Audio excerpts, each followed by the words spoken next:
નમસ્કાર દર્શક મિત્રો, આપ જોઈ રહ્યા છો વિક્રમ ન્યૂઝ। હવે જોઈએ અગત્યના સમાચાર। રાજકોટ જિલ્લાના ઉપલેટામાં ગાંધી માર્કેટિંગ યાર્ડ ખાતે ટેકાના ભાવે તુવેરની ખરીદનો પ્રારંભ। ટેકાના ભાવે તુવેરની ખરીદનો પ્રારંભ થતાં ખેડૂતોમાં ખુશી। પ્રથમ દિવસે 30 જેટલા ખેડૂતો એમની તુવેર લઈને ટેકાના ભાવે વેચવા ઉપલેટા માર્કેટિંગ યાર્ડ ખાતે ટેકાના ભાવે ખરીદી કરી કેન્દ્ર પર પહોંચ્યા।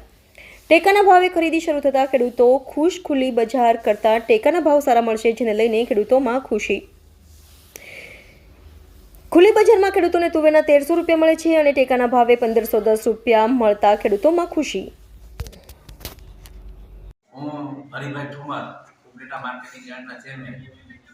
આજ રોજ ઉપલેટા માર્કેટિંગ યાર્ડ ખાતે તુવેર અને ચણાની ખરીદીનો પ્રારંભ થયો છે। ખેડૂતમાં ખુશીનો માહોલ છે।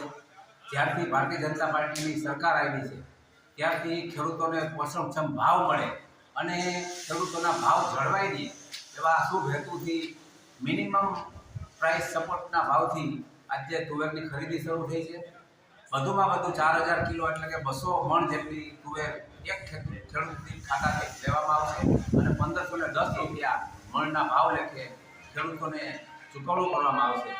આજે ખૂબ સારી રીતે ખેડૂતોને જે કાંઈ માલ બને છે, પછી તુવેર હોય, ચણા હોય, મગફળી હોય કે કપાસ હોય, દરેક જણસની ખરીદી સરકાર કરે છે। ત્યારે આ સરકાર ખેડૂતલક્ષી સરકાર છે અને આ તકે હું રાજ્ય સરકારનો અને કેન્દ્ર સરકારનો ખૂબ ખૂબ આભાર માનું છું।